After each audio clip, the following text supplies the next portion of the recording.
तर राज्याची कायदा सुव्यवस्था वाऱ्यावर असल्याचा आरोप राऊतांनी केलेला आहे। बीडपासून मुंबईपर्यंत कायदा सुव्यवस्था ढासळली।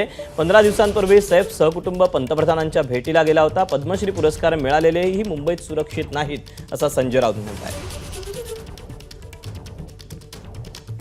महाराष्ट्रामध्ये गेल्या 3 वर्षापासून लॉ अँड ऑर्डर ज्याला आपण म्हणतो, कायदा आणि सुव्यवस्था ही वाऱ्यावर आहे। सरकार निवडणुका, सभा संमेलन, उत्सव, प्रधानमंत्र्यांचं आगत स्वागत, शिबिरं याच्यामध्ये गुंतून पडलंय। त्याच्यामुळे बीडपासून मुंबईपर्यंत, चांद्यापासून बांद्यापर्यंत कुठेही कायदा आणि सुव्यवस्था उरलेली नाही।